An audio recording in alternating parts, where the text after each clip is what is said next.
Assalamualaikum warahmatullahi wabarakatuh. Saya Fauzia Azmi Siagian dari Universitas Islam Negeri Sumatera Utara. Di sini saya ingin menyampaikan sedikit atau menjelaskan sedikit mengenai sejarah Islam di Indonesia. Kondisi masyarakat Indonesia sebelum Islam sudah menganut agama atau kepercayaan. Secara geografis, wilayah Indonesia terdiri dari beribu pulau terbentang dari Sabang sampai Merauke. Beraneka suku bangsa, adat istiadat, seni dan budayanya, serta masyarakat yang lemah lembut tutur katanya dan budi pekertinya. Kaya akan hasil sumber daya alam biotik maupun abiotik. Tanah yang subur wit-witan tukul tanpa tinandur gemaripah lojinawi. Indonesia ibarat negeri jamrud katulistiwa. Letak Indonesia sangat strategis sebagai pusat sekaligus jalur perdagangan dunia. Pelabuhan di Indonesia banyak yang dijadikan dermaga untuk transaksi jual beli internasional. Banyak para pedagang berdatangan singgah dan beberapa yang tinggal di Indonesia di antara mereka yang beragama Islam. Perdagangan maupun saluran pertama dan utama penyebaran Islam di Indonesia ada yang datang langsung dari Arab, dari Persia, Gujarat dan Cina. Mereka datang ke Indonesia berdagang sambil berdakwah. Ada sebagian dari mereka menikah dengan penduduk setempat, tinggal, menetap dan beranak pinak. Kemudian muncullah komunitas dan perkampungan Muslim. Dari situlah Islam mulai berkembang di Indonesia. Saluran penyebaran Islam di Indonesia selanjutnya melalui perdagangan, perkawinan, pendidikan, seni budaya, tasawuf dan politik. Dari sinilah Wali Sanga mempunyai peran dakwah yang sangat penting dalam perkembangan Islam di tanah air. Walaupun melalui proses yang panjang, Wali Sanga mampu membumikan nilai-nilai ajaran Islam yang menjadi corak Islam di Nusantara. Islam masuk ke Indonesia sejak abad ke-7 hingga 16 Masehi. Proses masuk Islam ke Indonesia pada umumnya berlangsung secara damai. Islam masuk ke Indonesia melalui saluran perdagangan baik para saudagar Arab, Gujarat, Persia, dan Cina. Para pedagang dari Arab seringkali harus singgah beberapa bulan di Indonesia menunggu pergantian angin muson barat dan angin muson timur. Sejak abad ke-7, sebagian besar penduduk Cina bagian barat telah memeluk Islam serta sebagian dari mereka menjalin perdagangan dengan masyarakat Indonesia. 1. Kondisi masyarakat Indonesia sebelum Islam. Kondisi masyarakat Indonesia sebelum Islam dapat dilihat dari beberapa aspek, diantaranya perekonomian, sosial budaya, agama atau kepercayaan, sosial dan politik, serta berbagai suku bangsa. A. Kondisi sosial budaya. Penduduk Indonesia terdiri dari berbagai suku bangsa yang masing-masing daerahnya mempunyai corak seni budaya dan bahasa beragam. Berbagai perbedaan itulah yang membentuk keanekaragaman suku bangsa di Indonesia. Keanekaragaman atau pluralitas tersebut merupakan kekayaan bangsa yang tidak ternilai harganya sehingga harus dipertahankan dan dilestarikan. Yang B. Kondisi agama atau kepercayaan. Masyarakat yang tinggal di Indonesia sebelum Islam sudah mengenal agama atau kepercayaan. Mereka sudah memeluk agama Hindu, Buddha dan sebagian menganut kepercayaan Kapitaya. Agama Hindu lahir di India sekitar tahun 1500 Masehi dengan kitab suci Weda. Adapun agama Buddha dengan kitab suci Tripitaka lahir di India kurang lebih tahun 5000. Sementara itu, Kapitaya adalah sebuah kepercayaan yang memuja Sang Yang Kaya, yakni bermakna hampa atau kosong. Mereka mendefinisikan bahwa Sang Yang Kaya adalah Sang Yang Wini dan Tan Kena Kinaya Ngapayan Anapala Dudo. Tuhan itu tidak boleh diserupakan atau bahkan terlintas gambarannya di pikiran kita. Kalau sampai diwujudkan, maka itu berarti bukan Tuhan. Sedangkan para orientalis mengkalifikasikan kepercayaan nenek moyang Indonesia dalam dua jenis, yaitu anisme dan dinamisme. Yang C. Kondisi perekonomian. Penduduk Indonesia sebelum Islam memiliki berbagai mata pencarian, diantaranya adalah berdagang, bercocok tanam, beternak, serta berlayar atau menjadi nelayan. Penduduk Indonesia mayoritas bercocok tanam, terutama yang tinggal di pedalaman. Adapun yang tinggal di kawasan pesisir rata-rata menekuni profesi sebagai nelayan dan pedagang. Indonesia terletak di daerah tropis sehingga mengalami hujan lebat dan sinar matahari hampir sepanjang waktu yang merupakan elemen penting untuk bercocok tanam.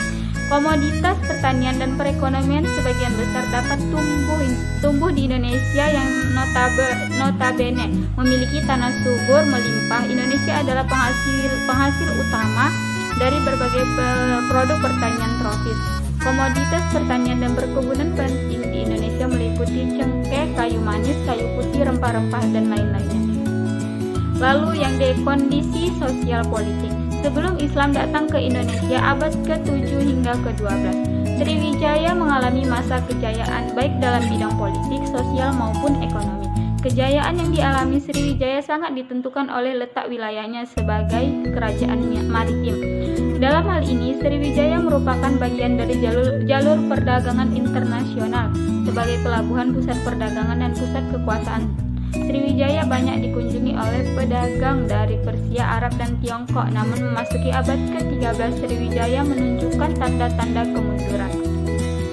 Kekayaan alamnya sudah tidak lagi menghasilkan dan kalah dengan Pulau Jawa. Untuk menyiasati hal ini, Sriwijaya menerapkan bea cukai yang mahal bagi kapal-kapal yang berlabuh. Tindakan Sriwijaya tersebut ternyata tidak memberikan keuntungan bagi kerajaan. Sebaliknya, kapal-kapal asing mencoba menghindar untuk berlabuh. Kemunduran Sriwijaya diperparah dengan serangan kerajaan Singasari dari Jawa melalui ekspedisi Pemalayu. Melalui ekspedisi tersebut, supremasi kerajaan Singasari dapat ditancapkan di bekas wilayah Sriwijaya di Sumatera setelah Singasari berkuasa. Kemudian muncullah Majapahit sebagai kerajaan yang memiliki kekuatan dan pengaruh lebih tinggi. Lalu yang kondisi suku bangsa. Masyarakat Indonesia memiliki suku bangsa yang beragam. Keragaman tersebut terbentuk oleh jumlah suku bangsa yang mendiami berbagai daerah yang tersebar di Sabang sampai Merauke. Setiap suku bangsa mempunyai corak seni budaya dan bahasa masing-masing. Berbagai perbedaan itulah yang membentuk keanekaragaman suku bangsa di Indonesia.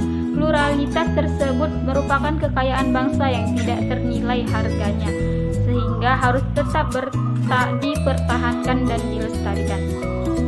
Lalu yang bagian 2, masuknya Islam ke Indonesia. Secara umum, agama Islam masuk ke Indonesia melalui beberapa jalur utama, sebagaimana antaranya satu dengan berdagang. Pada tahap permulaan, saluran Islamisasi adalah melalui perdagangan. Kesibukan lalu lintas berdagang pada abad ke-7 hingga ke-16 Masehi membuat perdagangan Muslim dari Arab, Persia, dan India turut ambil bagian dan perdagangan dari negeri-negeri bagian Barat, Tenggara, dan Timur Asia. Saluran penyebaran Islam melalui perdagangan ini sangat menguntungkan karena para raja dan bangsawan turut terlibat dalam kegiatan perdagangan. Bahkan, mereka menjadi pemilik kapal dan saham. Kaum pedagang memegang peran sangat penting dalam penyebaran agama dan kebudayaan Islam di Indonesia. Letak Indonesia yang strategis menyebabkan munculnya perdagangan yang membantu kepercayaan penyebaran tersebut. Hal yang turut berperan dalam penyebaran Islam ialah melalui dakwah yang dilakukan para mubaligh. Setidaknya ada 3 faktor yang menyebabkan Indonesia dikenal oleh bangsa-bangsa lain. Lalu yang B, perkawinan. Dari sudut pandang ekonomi, para pedagang muslim memiliki status sosial yang lebih tinggi dan unggul daripada kebanyakan masyarakat pribumi. Hal ini berakibat penduduk pribumi, terutama putri-putri bangsawan, tertarik untuk menjadi istri-istri dari para saudagar tersebut. Sebelum menikah, mereka diminta masuk Islam terlebih dahulu. Setelah mempunyai keturunan, lingkungan mereka semakin meluas hingga pada akhirnya muncullah kampung-kampung, daerah-daerah, dan kerajaan-kerajaan muslim. Jalur perkawinan ini lebih menguntungkan dan lebih mempercepat dalam penyebaran agama Islam. Sebab, jika terjadi perkawinan antara anak bangsawan, raja, atau adipati karena mereka adalah orang-orang yang mempunyai kekuasaan dan pengaruh sosial kuat, maka keislaman mereka akan diikuti oleh masyarakat pengikutnya sehingga turut mempercepat proses Islamisasi. Beberapa contoh pernikahan yang dilakukan ulama dengan putri bangsawan antara lain sebagai berikut. Maulana Ishaq menikah dengan putri Prabu Blambangan yang melahirkan Sunan Giri. Syarif Abdullah yang menikah dengan putri Prabu Siliwangi melahirkan Sunan Gunung Jati. Lalu bagian C, pendidikan. Proses penyebaran Islam juga dilakukan melalui jalur pendidikan. Dalam hal ini, model pembelajaran dilakukan dengan cara sederhana. Menurut Kahasal Mahfuz, model tersebut dinamakan dengan halaqah. Pembelajaran halaqah merupakan cikal bakal pendidikan pesantren yang di kemudian hari berkembang menjadi pondok pesantren. Model pendidikan ini memiliki ciri khas santri beserta didik menginap di asrama dengan dibimbing oleh guru agama, kiai ataupun ulama. Sunan Ampel mendirikan pondok pesantren Ampel Denta, adapun pesantren Gelaga Wangi Demak didirikan oleh Raden Fatah. Demikian pula Sunan Giri dan Sunan Bonang juga mendirikan pondok pesantren. Di pesantren atau di pondok tersebut, calon ulama, guru, dan kiai mendapat pendidikan agama. Setelah keluar dari pesantren, mereka pulang ke kampung masing-masing atau berdakwah ke tempat tertentu untuk mengajarkan agama Islam. Lalu, yang bagian C, seni budaya. Saluran penyebaran Islam melalui kesenian yang paling terkenal adalah pertunjukan wayang. Sunan Kalijaga adalah tokoh ulama yang paling mahir dalam memainkan wayang. Ia tidak pernah meminta upah dalam pertunjukan, tetapi mengajak penonton untuk mengikuti mengucapkan kalimat syahadatain. Sebagian besar cerita wayang masih dipetik dari cerita Mahabharata dan Ramayana. Tetapi di dalam cerita itu disisipkan ajaran dan nama-nama pahlawan Islam, pendidikan dan unsur filsafat mencari kebenaran. Sebagai contoh, cerita berjudul Jamur Kalimasada, Wahyu Tahzali, Wahyu Purbaningsi, serta Badat Alas Wanamarta ataupun jenis kesenian lainnya yang juga dijadikan media Islami meliputi sastra hikayat, abad, dan sebagainya. Lalu tasawuf. Tasawuf adalah ajaran atau cara untuk mengenal dan mendekatkan diri kepada Allah sehingga memperoleh hubungan langsung secara sadar dengannya. Orang yang ahli di bidang ilmu tasawuf disebut sufi. Pengajar-pengajar tasawuf atau para sufi mengajarkan ilmu tasawuf yang bercampur dengan ajaran yang sudah dikenal luas oleh masyarakat Indonesia. Lalu di bagian F adalah politik. Di beberapa daerah di Indonesia, kebanyakan rakyatnya masuk Islam setelah menguasai atau rajanya memeluk Islam terlebih dahulu. Pengaruh politik para raja dan penguasa tersebut sangat membantu tersebarnya Islam di Indonesia. Selain itu, kerajaan yang sudah memeluk agama Islam terkadang menaklukkan kerajaan-kerajaan non-Islam yang sedang mengalami konflik internal. Kemenangan kerajaan Islam secara politis menarik penduduk kerajaan yang ditaklukkan untuk masuk Islam. Yang bagian 3, teori masuk Islam ke Indonesia. Ada beberapa teori, salah satunya ialah teori Mekah. Teori Mekah merupakan teori baru yang muncul sebagai sanggahan atau penolakan terhadap teori Guzarat. Teori Mekah mengemukakan bahwa Islam masuk ke Indonesia pada abad pertama Hijriah atau abad ke-17 Masehi. Adapun orang yang membawa Islam ke Indonesia berasal dari bahasa Arab, terutama Mesir. Teori ini didasarkan pada beberapa hal. Salah satunya ialah pada abad ke-7 tahun 674 Masehi, di pantau barat Sumatera sudah terdapat perkampungan Arab dengan pertimbangan bahwa pedagang Arab sudah mendirikan perkampungan di kanton sejak abad ke-4. Lalu yang ke-B, teori Persia. Teori Persia berpendapat bahwa Islam masuk ke Indonesia pada abad ke-15 dengan dibawa oleh bangsa Persia sekarang menjadi negara Iran. Teori Persia didasarkan pada banyaknya kesamaan antara budaya Persia dengan masyarakat Indonesia Lalu yang D, teori Guzarat. Teori ini mengemukakan bahwa Islam masuk ke Indonesia pada abad ke-13 Masehi. Bangsa Guzarat dari India diyakini sebagai pihak yang membawa Islam ke Indonesia. Teori ini didasarkan pada hal-hal berikut. 1. Kurangnya fakta yang menjelaskan peranan bangsa Arab dalam penyebaran agama Islam di Indonesia. Yang kedua, hubungan dagang antara Indonesia dengan India sudah lama terjalin melalui jalur Indonesia Khambai Timur Tengah Eropa. Yang ketiga, adanya batu nisan Sultan Malik Al-Saleh, Sultan pertama Kerajaan Samudra Pasai, yang bertuliskan angka 1297 bercorak khas Gujarat. Lalu di bagian E, teori Cina. Ahli sejarah yang mendukung teori ini antara lain Prof. Slamet Muljana, H.J. de Graaf. Teori Cina ini didasarkan pada asumsi adanya unsur kebudayaan Cina dalam sejumlah unsur kebudayaan Islam di Indonesia. Berdasarkan sumber kronik di Kelenteng Sempokong di Semarang yang memperlihatkan pengaruh orang-orang Cina dalam penyebaran Islam di Indonesia. Pengaruh Cina dalam penyebaran Islam di Indonesia bisa kita saksikan pada bukti-bukti arkeologis pada masjid-masjid kuno yang dibangun pada sekitar abad 15 Masehi. Masjid Agung Demak, Masjid Agung Kesepuhan Cirebon, Masjid Agung Kudus, di dinding masjid tertempel berbagai piring porselin dari masa dinasti Ming. Ini sebagai salah satu bukti arkeologis. Bukti berikutnya adalah catatan sejarah Babat Gresik mengisahkan tentang prajurit Patapulu Cina bersenjata api pimpinan Panji Laras dan Panji Lirit. Lalu di bagian 4, corak keislaman di Indonesia. Dalam perkembangan secara dakwah Islam, para mubalik menyampaikan ajaran Islam secara kebijaksanaan melalui bahasa budaya sebagaimana dilakukan oleh wali sanga. Karena kehebatan para wali Allah dan mengemas dan pendekatan yang arif bijaksana, ajaran Islam menjadi bagian dari tata nilai di masyarakat yang tidak dapat dipisahkan.